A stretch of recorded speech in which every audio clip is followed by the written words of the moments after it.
నేను నీ ధర్మశాస్త్రమునందు ఆశ్చర్యమైన సంగతులను చూచినట్లు నా కన్నులు తెరుపును. నేను నీ ధర్మశాస్త్రమందు ఆశ్చర్యకరమైన సంగతులు చూసినట్టు నా కన్నులు. ఇప్పుడు ఏం తేవాలి? మన కన్నులు తెరవబడాలి. సత్యస్వరూపి అయిన ఆత్మ వచ్చినప్పుడు మిమ్మల్ని సర్వసత్యంలోనికి నడిపించును. మంచిది. సర్వసత్యంలోనికి నడవాలి అంటే ఏం తెలుసుకోవాలి? నువ్వు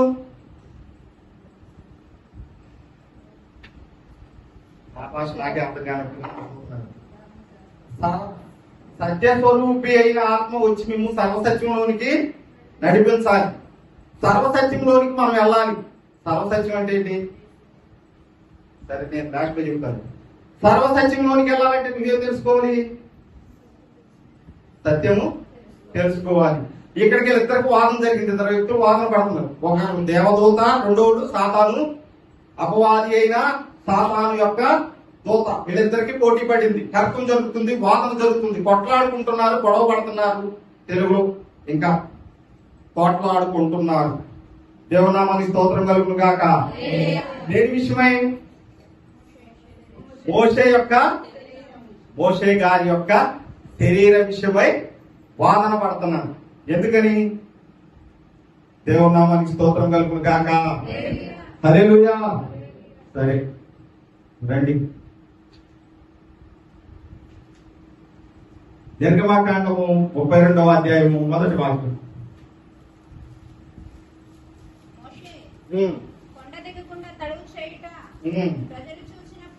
మోషే కొండ దిగకుండా తడువు చేయుట, ఆలస్యం చేయుట ప్రజలు చూచినప్పుడు ఆ ప్రజలు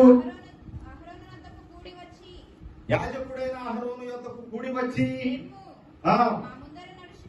దెమ్ము మా ముందర నడుచుటకు ఒక దేవతను మా కొరకు చేయము, ఐగుప్తులో నుండి మమ్మలను రప్పించిన ఆ మోషే అనువాడు ఏమాయనో మాకు తెలియదని ఏమడుగుతున్నారు వీళ్ళు? ఇశ్రాయేలు జనాంగం అహరోను గారిని.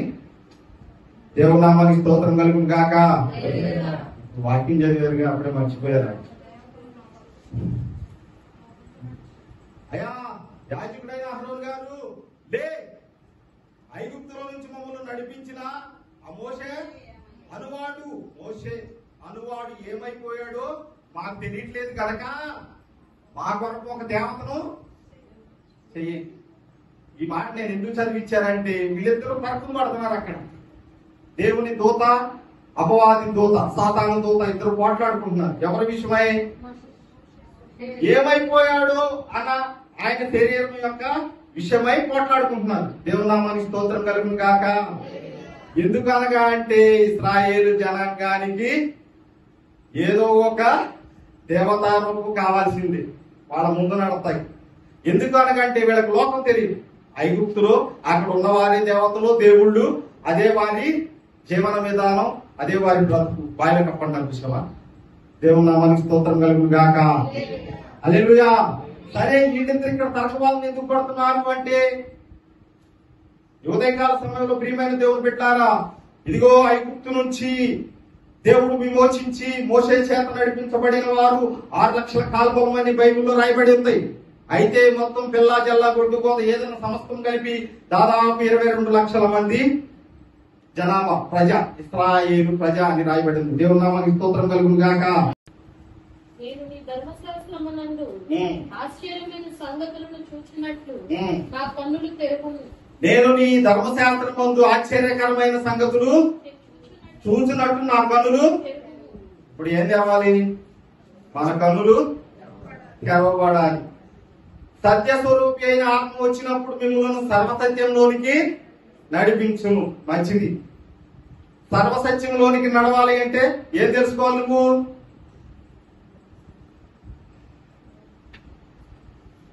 నాకే అర్థం కానట్టు. సత్యస్వరూపి అయిన ఆత్మ వచ్చి మేము సర్వసత్యంలోనికి నడిపించాలి. సర్వసత్యంలోనికి మనం వెళ్ళాలి. సర్వసత్యం అంటే ఏంటి? సరే, నేను లాస్ట్లో చెప్తాను. సర్వసత్యంలోనికి వెళ్ళాలంటే నువ్వేం తెలుసుకోవాలి? సత్యము తెలుసుకోవాలి. ఇక్కడికి వెళ్ళి ఇద్దరికి వాదన జరిగింది. ఇద్దరు వ్యక్తులు వాదన పడుతున్నారు. ఒక దేవదూత, రెండోడు సాతాను, అపవాది అయిన సాతాను యొక్క దూత. వీళ్ళిద్దరికి పోటీ పడింది. తర్కం జరుగుతుంది, వాదన జరుగుతుంది, కొట్లాడుకుంటున్నారు, గొడవ పడుతున్నారు. తెలుగులో ఇంకా కొట్లాడుకుంటున్నారు. దేవునామానికి స్తోత్రం కలుగును గాక. దేని విషయమై? మోషే గారి యొక్క శరీర విషయమై వాదన పడుతున్నారు. ఎందుకని? దేవునామానికి స్తోత్రం కలుగును గాక. హల్లెలూయా. సరే రండి. నిర్గమాకాండము 32వ అధ్యాయము 1వ వాక్యం.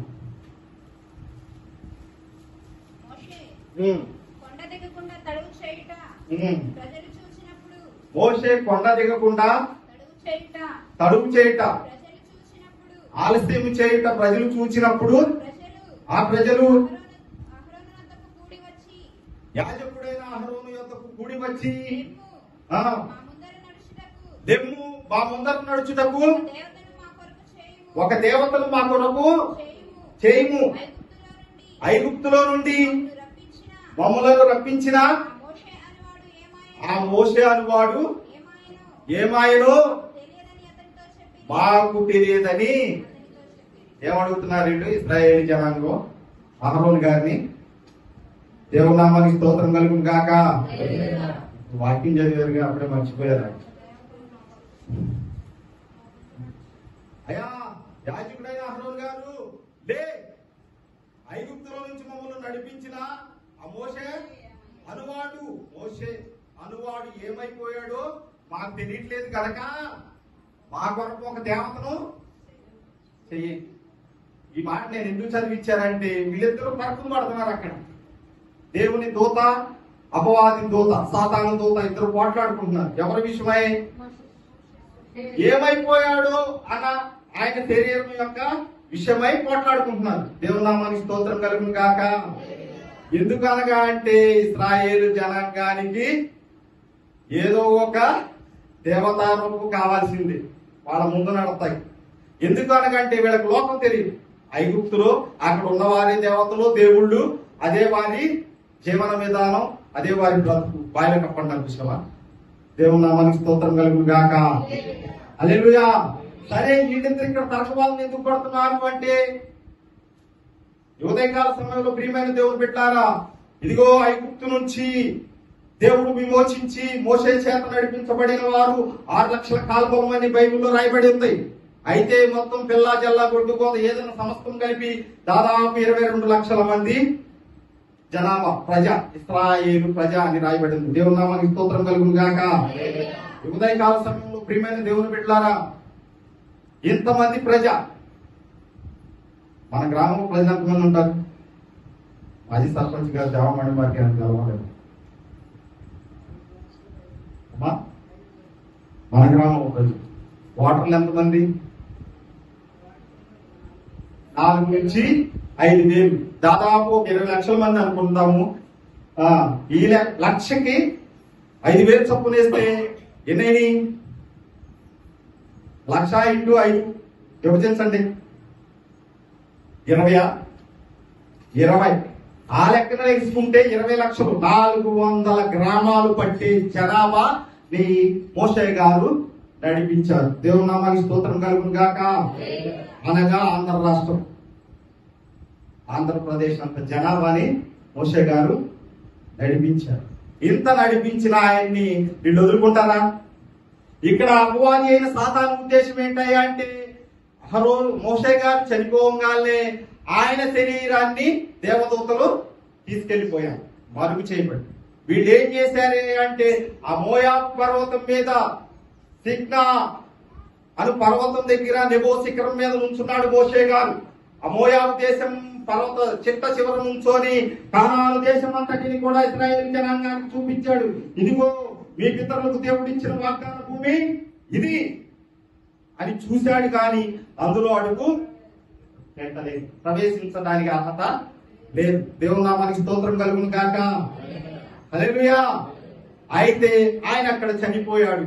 ఆ మోయాబు దేశం అందరి ఇదిగో ఒక లోయలో అతన్ని పాతి పెట్టాడు. దేవుని నామానికి స్తోత్రం కలుగును గాక. దీని వివరణ కావాలంటే ద్వితీయోపదేశ కాండం ఆఖరి అధ్యాయం 34 అనుకుంటా, అక్కడ దొరుకుతుంది. వెళ్ళండి. ఈ ఉదయకాల సమయంలో ప్రియమైన దేవుని బిడ్డలారా, దేవుని వాక్యం సెలవిస్తుంది. చూడండి ఒకసారి, దాన్ని కూడా గుర్తు చేస్తాను మీకు. ద్వితీయోపదేశ కాండం 34:5. యెహోవా సేవకుడైన మోషే యెహోవా మాట చొప్పున మోయాబు దేశంలో వృద్ధి నొందెను. బెత్బయలు ఎదుట మోయాబు దేశంలో ఉన్న లోయలో అతడు పాతి పెట్టబడెను. అతడి సమాధి ఎక్కడ ఉన్నదో ఇంతవరకు నేటి వరకు కూడా ఎవరికి తెలుసుంటే ఏం చేసేవాళ్ళు? దేవుని నామానికి స్తోత్రం కలుగును గాక. మోషే గారి సమాధి తెలిసి ఉంటే ఎరుగుంటే ఏం చేసేవాళ్ళు? నేను చెప్పండి. చెప్పాను, మా తప్పే ఉంది. నేనేమన్నా గొప్ప? దేవుని నామానికి స్తోత్రం కలుగును గాక. హల్లెలూయా. నేను వాక్యం ద్వారా నీతో మాట్లాడేవాడిని, ఇంకెవరు కూడా నీతో మాట్లాడేవారు లేరు. దేవుని నామానికి స్తోత్రం కలుగును గాక. ఇది సత్యం, సర్వసత్యం. అల్ఫా నేనే, ఒమేగాయు, ఆదియు నేనే, అంతము నేనే. ఇది సర్వసత్యం. దేవుని నామానికి స్తోత్రం కలుగును గాక. హల్లెలూయా. ఈ సర్వసత్యం అంత్య దినమందు ఇదిగో ఆయన రాకడ సమీపంలో మనం ఎత్తబడేది సర్వసత్యం. ఆ సర్వసత్యంలోనికి నువ్వు ప్రవేశించాలి అంటే సత్యాన్ని గ్రహించాలి, దాన్ని తెలుసుకోవాలి, దానికి లోబడాలి. దేవుని నామానికి స్తోత్రం కలుగును గాక. హల్లెలూయా. ఈ ఉదయకాల సమయంలో ప్రియమైన దేవుని బిడ్డలారా, కొన్ని వందల సంవత్సరాల బట్టి వాక్యం వింటున్నారేమో కానీ సత్యంలోనికి సత్యాన్ని గ్రహించలేక ఇంకా ఈ యుగ సంబంధమైన దేవత మనోనిద్రాలకు గుడ్డితనం కలగజేసింది. ఎప్పుడైనా సరే సర్వశక్తిమంతుడైన దేవుణ్ణి ఆశ్రయించాలి. శరీరారెవ్వరు నా ప్రియుడైన యేసయ్యకు, శరీరారెవ్వరు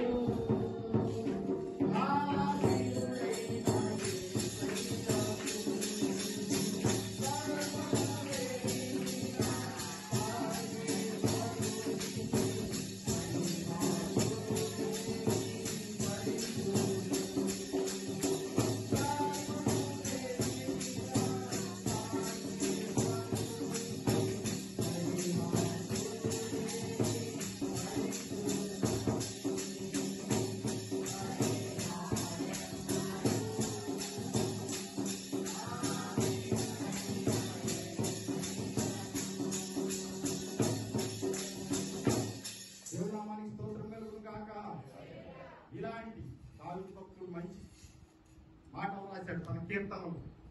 నీ ధర్మశాస్త్రంలోని ఆశ్చర్యకరమైన సంగతులను నేను ఎరిగి తెలుసుకున్నట్లుగా నా కనులను తెరువు. ఈ ఉదయకాల సమయంలో ఆయన వాక్యం మనం ఎరిగి తెలుసుకొని గ్రహించి సర్వసత్యములో నడిచే కృప దేవుడు మనకు అనుగ్రహించును గాక. ఈ కొద్ది మాటలు దేవుడు మన ఇంట్లో దీనికి ఆశ్రయించును గాక. సాధించిన గారికి దేవునికి స్తోత్రం చూద్దాం. హల్లెలూయా. ఆశ్చర్యమైన కార్యాలను మనం చూడగలుగుతాం. దేవునిలో ఉన్నప్పుడే, ఆయనలో ఉంటేనే అంటాడు. ఎవడు నా యందు నిలిచి ఉంటాడో వారి యందు నేనును ఉంటాను. ఆయన ఉంటాడు. అప్పుడు మీరు బహుగా ఫలిస్తారు. దేవునికి స్తోత్రం. మంచిది, చక్కని విషయాలను మరి ప్రియులు మరి దాస్ గారికి ప్రత్యేకమైన వందనాలు తెలియపరుస్తూ ఉన్నాను. మరి మనము అభివృద్ధి విషయాలలో, సంఘ విస్తరణ విషయాలలో హెచ్చరికల అవసరము, కొన్ని యొక్క వాక్యాల అవసరము, చిన్న చిన్న విషయాలను దానిని మనం పట్టించుకోవాల్సిన అవసరతలు లేదు. ఒకే కుటుంబముగా సంఘముగా పిలువబడుతున్న దీనిలో అనేక మరి పరిస్థితులు ఉంటాయి. ఇదంతా ప్రేమతోనే కానీ మరొక దానితో కాదు అని మనము ఒకసారి దేవుని సన్నిధిలో ముందుకు వెళ్ళాల్సిన వారమే. దేవునికి స్తోత్రం. దేవునికి స్తోత్రం చూద్దాం. హల్లెలూయా. మనకున్నటువంటి పని వేరు, మనకున్న లక్ష్యం వేరు, మనకున్న దర్శనం వేరు, మనకున్నటువంటి ఇదిగో పిలుపు వేరు, మనకున్న భక్తి వేరు, మనకున్న త్యాగము వేరు, మనకున్న సమర్పణ వేరు అనేది గుర్తు చేస్తా ఉన్నాడు దేవుడు. దేవునికి స్తోత్రం.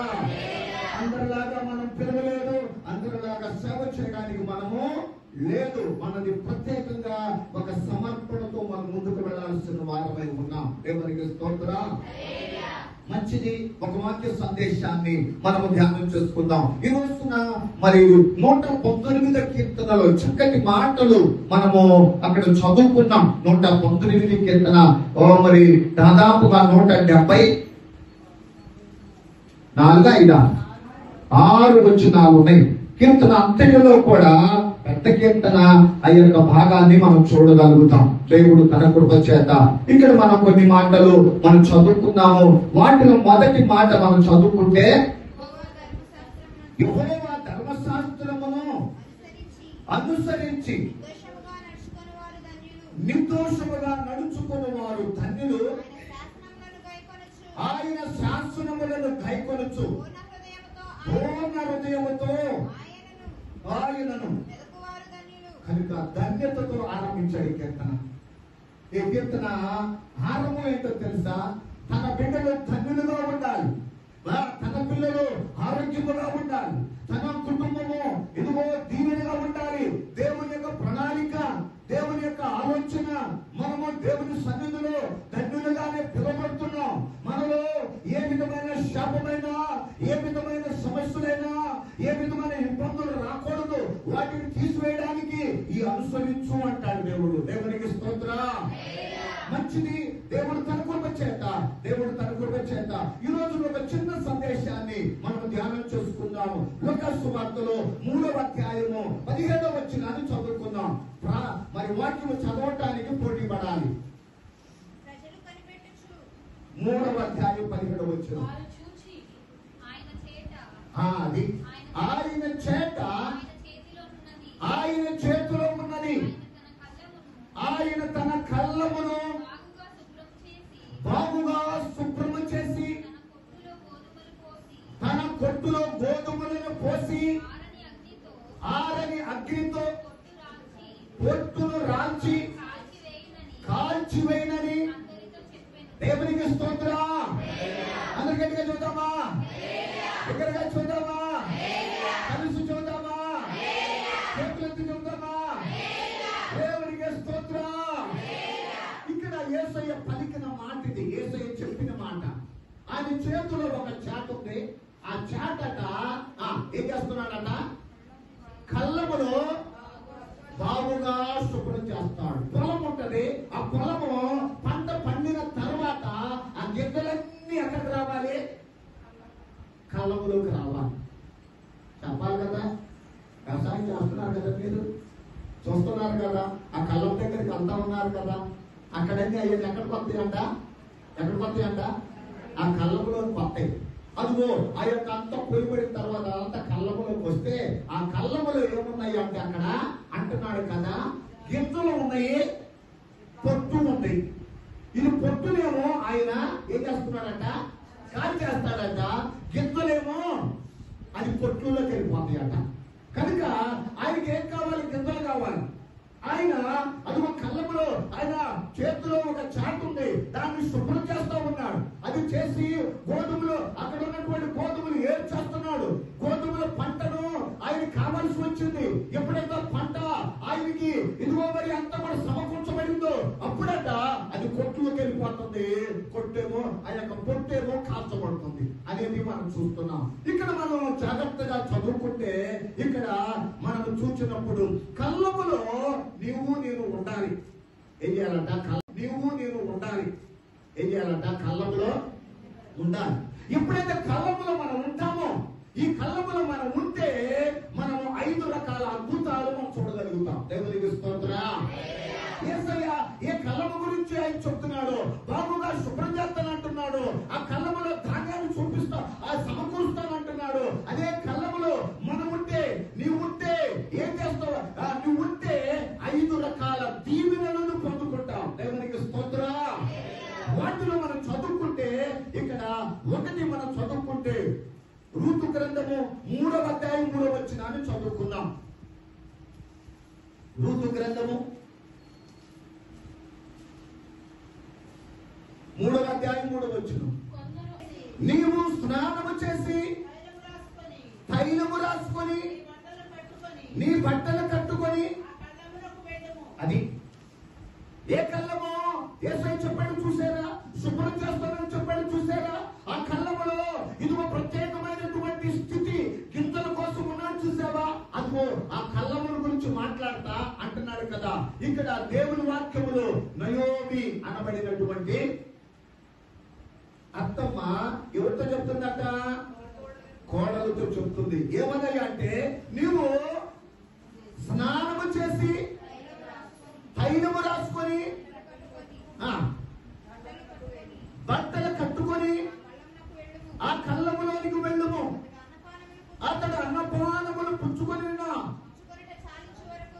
పుచ్చుకొని చాలించు వరకు నీ వద్దనికి మరుగై ఉండము. ఎవరికి స్తోత్రం. ఇక్కడ పొలము కలిగిన ఆయన ఉన్నాడు, వయోసనబడిన ఒక గొప్ప రైతు ఉన్నాడు, ఒక ధనవంతుడున్నాడు, ఒక పేరు కలిగినటువంటి ఆయన ఉన్నాడు. చాలా ఇదిగో మరి ఎంతగానో పొలము 10 వాళ్ళు కలిగినటువంటి ఆయన ఉన్నాడు. ఇదిగో అక్కడ నయోమి చెప్తుంది, తన కోడలతో చెప్తుంది, నువ్వు ఎక్కడికి వెళ్ళాలి? నువ్వు కళ్ళంలోకి వెళ్ళాలి. ఎలా వెళ్ళాలి? నువ్వు స్నానం చేసి వెళ్ళు, శుభ్రంగా వెళ్ళు, నువ్వు మంచి బట్టలు వేసుకుని వెళ్ళు. అక్కడికి వెళ్ళు.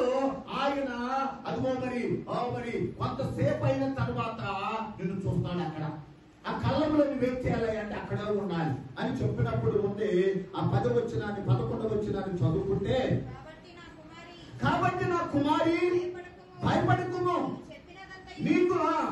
నీవు చెప్పినదంతయు నీకు చేసేదను, నీవు యోగ్యురాలు అని నా జనులందరూ ఎరుగుదురు, నేను నిన్ను విడిపింపగలవాడను.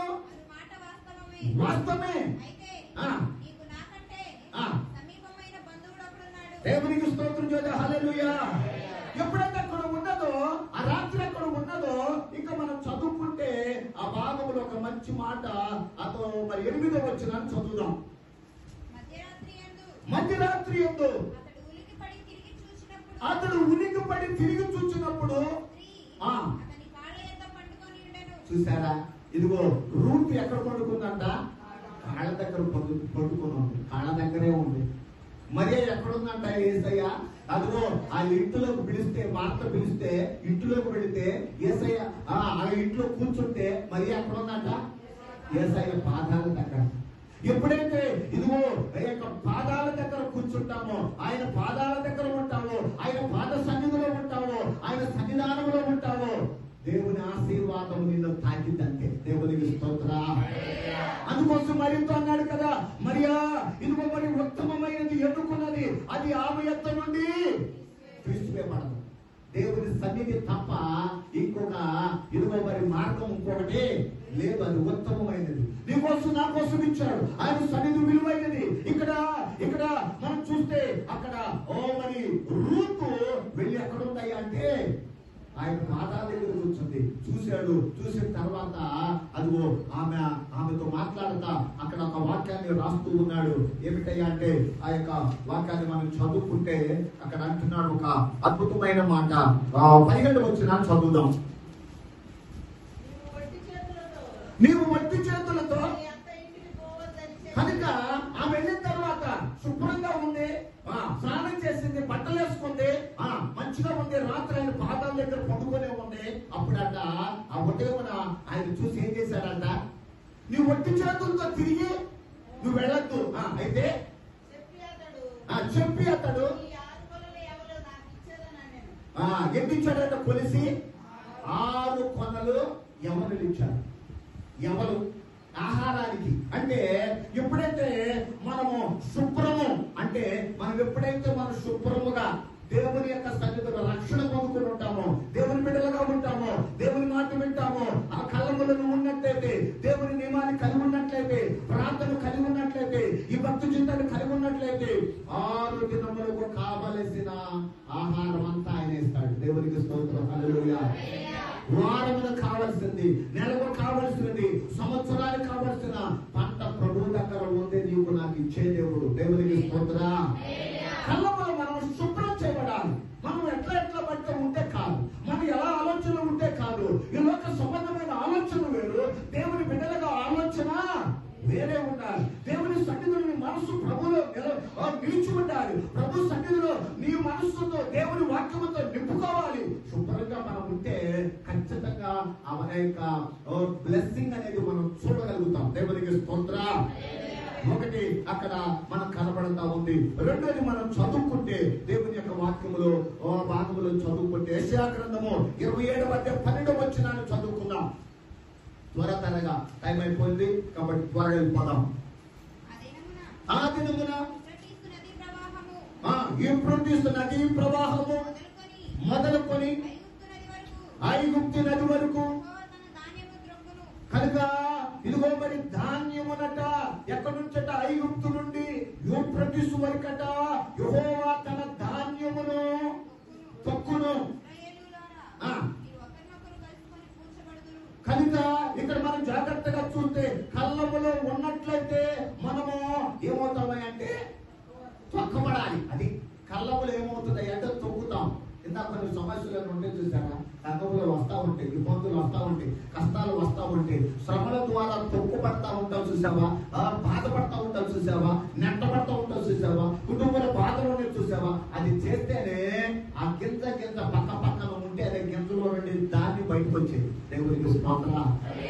శ్రమలు అనేది ఉంటేనే, బాధలు అనేది ఉంటేనే, ఇబ్బందులు ఉంటేనే ఆ ధాన్యం అంతా కూడా బయటకు వస్తుంది. అంటే రెండవది ఆశీర్వాదం ఏంటో తెలుసా, కళ్ళములో పంట ఉంది. దేవునికి స్తోత్రం.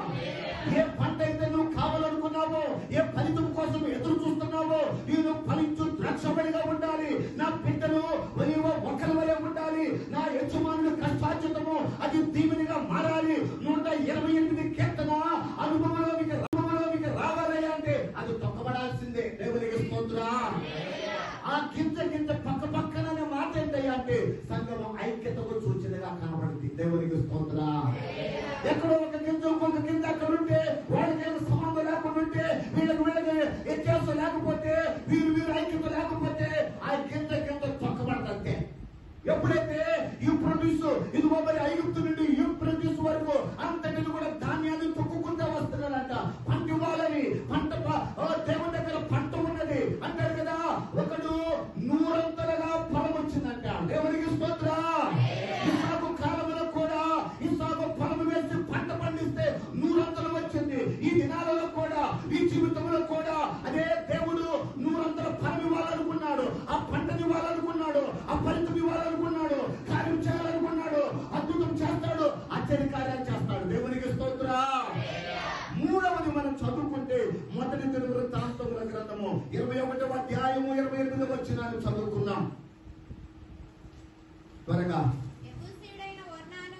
ఎబీసీయుడైన వర్ణాను కళ్ళమందు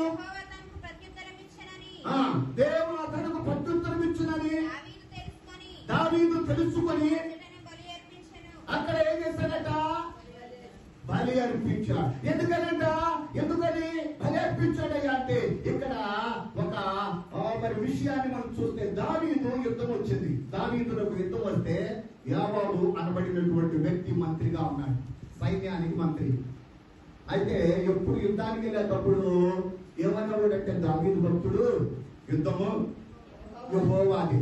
ఇప్పుడు యుద్ధానికి వెళ్ళేటప్పుడు ఇప్పుడు ఏమన్నాడయ్యా అంటే మంత్రిని చూసి అన్నాడు లెక్క పెట్టి జనాన్ని అన్నాడు. ఏమన్నాడట, జనాన్ని లెక్క పెట్టి అన్నాడు. అప్పుడు ఈ మాట ఎవరి దగ్గరికి వెళ్ళిందంటే దేవుడి దగ్గరికి వెళ్ళింది. యుద్ధం చేసేది నేనైతే నువ్వు జనాన్ని లెక్క పెడతామన్నావేంటి?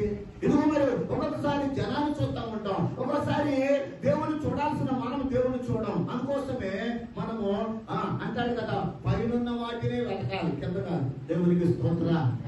ఇక్కడికి చూద్దామా? హల్లెలూయా. పైన ఎవరున్నారయ్యా అంటే అదిగో అక్కడ ప్రభు ఉన్నాడు, ఆయన మనకు సహాయం చేయడానికి ఉన్నాడు. అయితే ఇదిగో ఈ యొక్క సంగతి అంట దేవుని దృష్టిలో ఎట్లా ఉందయ్యా అంటే కోపం వచ్చేసింది. నన్ను ముందు పెట్టాల్సింది ఎవరు పెట్టారు? సైన్యాన్ని పెట్టావు. కనుక 3 రకాలైనటువంటి సమస్యలను ముందు పెడుతున్నా అన్నాడు. ఏంటో తెలుసా 3 రకాలు? ఒకటి 3 నెలలు కరువు, 3 నెలల కరువు కావాలా అన్నాడు. రెండోదేమో 3 శత్రువులు నిన్ను తరుముతారు అని చెప్పాడు. మూడవదేమో అన్నాడు కదా 3 రోజుల పాటు యెహోవా దూత ఇదిగో మరి ఖడ్గము చేత కలిగింది. ఇది 3. ఒకటేమో మూడేళ్ల పాటు కరువు. రెండోదేమో 3 నెలల పాటు శత్రువులు తరుగుతారు. మూడవదేమో తెగులు వస్తుంది. ఇది దేవుడు పంపించిన తెగులు. ఇది 3 రోజుల పాటు ఉంటది. ఏది కావాలన్నాడు. అయ్యా 3 నెలలు కరువు అయితే జనాలు చచ్చిపోతారు, రొగ్గులే అన్నాడు. రెండోదేమో ఎదుగో మరి శత్రువులు 3 నెలల పాటు అదిగో మరి తరుముతుంటే, ఒకవేళ శత్రు చేతులు చచ్చిపోతే, శత్రు చేతులు ఓడిపోతే అదిగో ఎంత భయంకరంగా ఉండదు అన్నాడు. ఇప్పుడు ఏమన్నాడంటే 3 రోజుల పాటు ఇదిగో మరి దేవుని చేతులు తెగులు కావాలన్నాడు. అంతే. ఎందుకో తెలుసా? ఈ 3 కోరుకున్నాడు. ఒకవేళ దేవుడు కరుణ వాత్సల్యం కలిగిన దేవుడు, ప్రేమ కలిగిన దేవుడు, ఇప్పుడైతే కోపం ఉంటాడేమో, ఆయన నిమిషం మాత్రమే కోపం ఉంటది, కానీ గొప్ప ఆయన దయగలిగిన దేవుడు. మనసు మార్చుకుంటాడు. ఆయన తన ప్రజలు ప్రేమిస్తాడు, తన బిడ్డలను ప్రేమిస్తాడు, తన వాళ్ళని ప్రేమిస్తాడు. ఇప్పుడు కోపంగా ఉండొచ్చు, ఇప్పుడు కష్టంగా ఉండొచ్చు, ఇప్పుడు ఇబ్బందిగా ఉండొచ్చు, ఇప్పుడు శ్రమ పడొచ్చు, దేవుడు మారుతాడు అని ఏం కోరుకున్నాడంటే 3 ఆకలి కోరుకున్నాడు. ఇలాగ ఉండగా అలాగ చేస్తా ఉండగా దాదాపుగా యెహోవా దూత వచ్చి అది ఇశ్రాయేలు ప్రజలను హతమారుస్తుంది. తెగులు వచ్చేసింది. ఎంత రకాల తెగులు వచ్చింది అంటే 70,000 మంది చనిపోయారు. ఈ 70,000 మంది చనిపోతే ఇదిగో ఇశ్రాయేలు ప్రజలు చనిపోతా ఉంటే ఇప్పుడు దేవుని దగ్గర అడుగుతున్నాడు, అయ్యా ఇదిగో ఈ ప్రజలు కాదు కదా, నేను కదా పాపం చేసింది, ఈయన కదా పాపం చేసింది, ఈ కొలిని బట్టి వారు ఏం చేశారు అని ఎత్తుకుతా వచ్చేసరికి ఎక్కడ దొరికిందయ్యా అంటే వర్ణోను కళ్ళము అనబడిన స్థలములో దగ్గర యెహోవా దూత ఉన్నాడు. అక్కడ ఆయన ప్రత్యక్షమయ్యాడు. అయ్యా ఇక చాలయ్యా, ఇక కళ్ళములో ఇక ఇదిగో మరి ఏ తెగులు వద్దని అక్కడ ఒక 10 అర్పించాడు. ఇక్కడ మనం చదువుకుంటే ఇదిగో కళ్ళములో ఉంటే ఆయన ప్రత్యక్షమవుతాడు. దేవునికి స్తోత్రం. హల్లెలూయా, హల్లెలూయా. ఆయన కళ్ళములో ఉంటే ఒకటి నువ్వు శుభ్రం చేపడతావు, కావలసిన ఆహారాన్ని ఇస్తాడు. రెండవది ఆయన యొక్క కళ్ళములో ఉంటే రెండవది ఇదిగో మరి పంటను దేవుడిస్తాడు, సమృద్ధి అయిన ఆహారం దేవుడిస్తాడు. మూడవది ఆయన ప్రత్యక్షం అవుతాడు. ఇక్కడ అలాగున అక్కడ ఏమైందయ్యా అంటే అదిగో మరి అక్కడ ఆయన తెగులు ఆగిపోయింది. అక్కడ దేవునికి స్తోత్రం. హల్లెలూయా. కాబట్టి ఇదిగో మరి ఆయన ప్రత్యక్షము అనేది కనబడతా ఉంది. 4వది చదువుకుంటే న్యాయాధిపతుల గ్రంథము 6వ అధ్యాయం 37వ వచనాన్ని మనం చదువుకుందాం. ఇంకొకటి ఉన్నది, అది చదువుకొని ముగించుకుందాం. ఇక న్యాయాధిపతుల గ్రంథం 6వ అధ్యాయం 37వ వచనం. నేను కళ్ళములో బొచ్చు ఉంచిన తర్వాత ఆడి ఉండగా ఆ గొర్రెల బొచ్చు మీద మాత్రమే మంచు పడిన ఎడల నీవు సెలవిచ్చినట్లు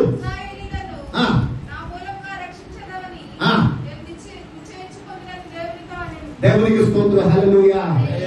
ఇక్కడ గిద్యోను కనబడతా ఉన్నాడు. న్యాయాధిపతుల కాలంలో గిద్యోను. మిద్యానీయుల యొక్క సమస్య ఎక్కువైపోయింది. మిద్యానీయులు బలవంతులుగా ఇశ్రాయేలు అణిచివేస్తున్నారు, ఇశ్రాయేలు బాధపడుతున్నారు, ఇశ్రాయేలు అనేకమైన నష్టాలు చూస్తున్నారు, కష్టాలు చూస్తున్నారు. అలాంటి టైంలో వారు మొరపెట్టారట. వారి హీన స్థితి వచ్చినప్పుడు దేవుడు మొరపెట్టిన దేవుడు అన్నాడు, ఇదిగో గిద్యోనుతో మాట్లాడుతున్నాడు. బలాఢ్యుడైన గిద్యోను అన్నాడు. గిద్యోను ఏమో పిరికోడు, గుండె ధైర్యమో లేనోడు. ఒక్కొక్క సమస్య వస్తే గుండె ధైర్యం ఉండదు.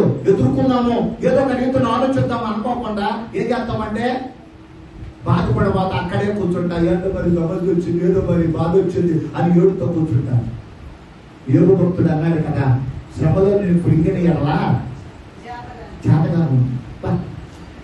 ఏమంటాడట, శ్రమలో నేను కృంగిపోతే చేతగానే అవుతా. ఎందుకో తెలుసా, నా దేవుడు ఉన్నాడుగా, కృంగిన వారిని లేపుతానన్నాడుగా అని ఎవరి వైపు చూస్తాడంటే దేవుడి వైపు చూస్తాడు. ఎవరైనా అంటే సమస్యలు ఎప్పుడైతే మనం సమస్యల వైపు చూస్తామో అప్పుడు కురిగిపోతాం.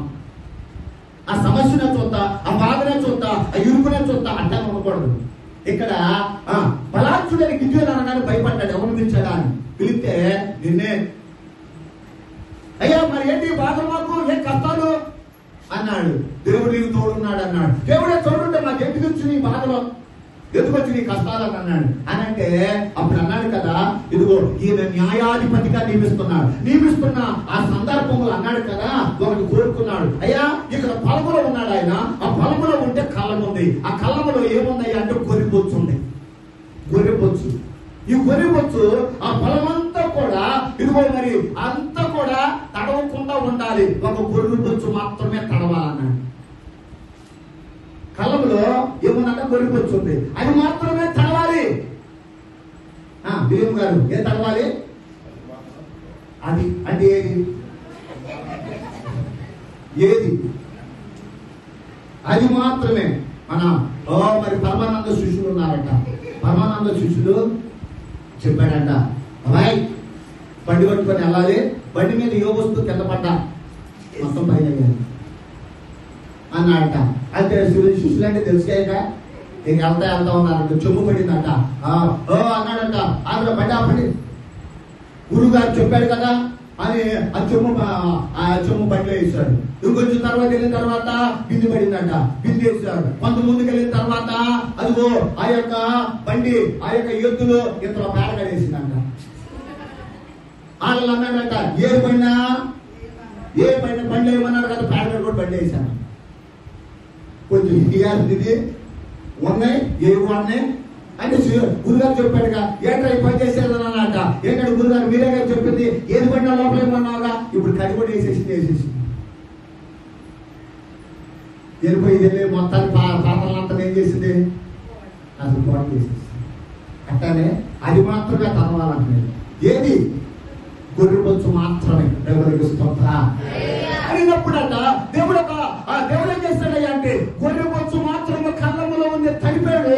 మిగతా పొలమంతా కూడా అలాగే ఉంది. మళ్ళీ అన్నాడు కదా, ఈ గొర్రెబొచ్చు మాత్రమే తడవకూడదు, మిగతా పొలమంతా తడవాలన్నాడు. అంతా తెలిసి నువ్వు తడవాల అంటే ఇక్కడ మనం చదువుకుంటే ఎప్పుడైతే ఇదిగో మరి ఎప్పుడైతే కళ్ళములో ఉంటావో, ఆ కళ్ళములో ఉంటావో దేవుడు అద్భుతాలు చేస్తాడు. చెప్పబడి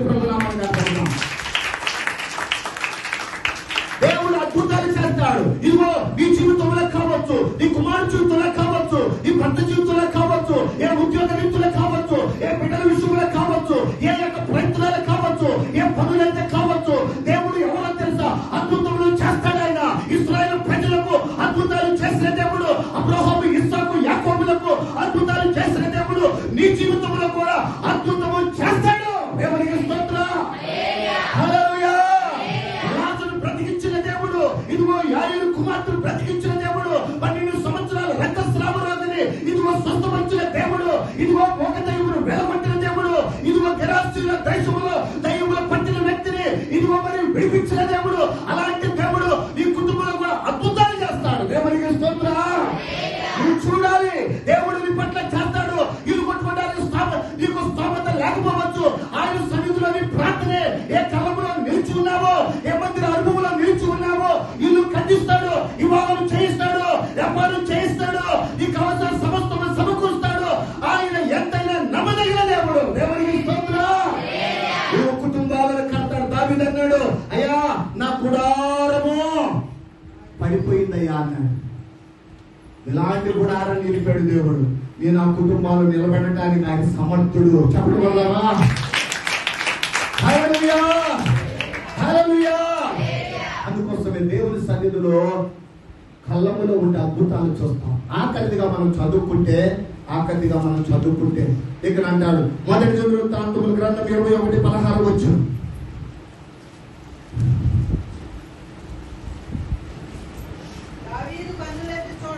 దావీదు కన్నులెత్తి చూడగా భూమి ఆకాశముల మధ్యను నిలుచుచు వరదీసిన కత్తి చేత పట్టుకొని కనుక ఇక్కడట దావీదు ఒక దూతను కనుగొన్నాడు. ఏం దూత అంటే ఇశ్రాయేలు అప్పటికే 70,000 మంది చనిపోయారు. ఆ కత్తిట తీసట ఒక దూతట ఉన్నప్పుడు కనుగొన్నాడంట. ఎక్కడ ఉందో కనుగొన్నాడంట, ఏ కళ్ళములో ఉందో కనుగొన్నాడంట. ఆ కనుగొని చదువుదాం. అదే వచ్చింది ఇలా పెద్దలను గోరి పట్టులు కప్పుకొని వారై సాష్టాంగపడగా దావీదు జనులను ఎంచుకొని ఆజ్ఞ ఇచ్చిన వాడను నేనే కదా, పాపం చేసి చెడుతనము జరిగించిన వాడను నేనే కదా, గొర్రెల వంటి వారకు మీరేమి చేసిరి?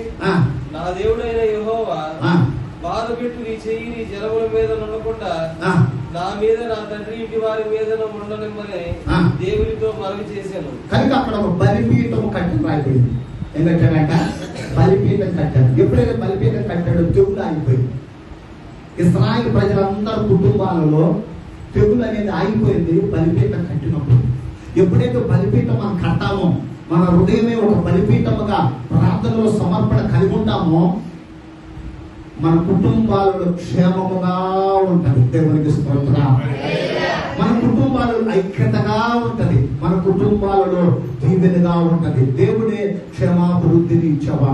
మొదటిగా కళ్ళములో ఉంటే శుభ్రము చేసి మనకి కావలసినంత ఇస్తాడు. 6 కొనల వ్యవహరించాడు. 6 రోజులు ఆదివారం అందుకోసమే దీవించిన రోజు. మందిరం ఆదివారం ప్రార్థన అనేది చాలా గొప్పది. అందుకోసమే ఆదివారం ప్రార్థన మనం వెనక వేయకూడదు. రెండవది ఏం చేశాడట? ఆ యొక్క కళ్ళముల పంట ఉంది. మూడవది ఏముందో తెలుసా? కళ్ళములు ఏం కలిగిందంట అక్కడ? ఆ యొక్క తెగులు అక్కడ కనుగొని వర్ణాన కళ్ళము దగ్గర ఏం చేశాడయ్యా అంటే దేవుడికి నమస్కారం చేశాడు. అలాగా నమస్కారం చేసిన అదిగో దావీదు ఏం చేశాడయ్యా అంటే దేవుడు ప్రత్యక్షమవుతాడు. అది మూడోది ఏంటయ్యా అంటే దేవుడు ప్రత్యక్షమవుతాడు. కళ్ళంలో ఉంటేనే దేవుడు ప్రత్యక్షమవుతాడు. నాలుగోది ఏంటో తెలుసా? అద్భుతాలు చూస్తాం. ఐదోది ఏం చేస్తాడయ్యా అంటే క్షేమాన్ని ఇస్తాడు. ఇటు మాటలు ప్రభు మన వెనుకలో దేవుడు దీవించుగాక.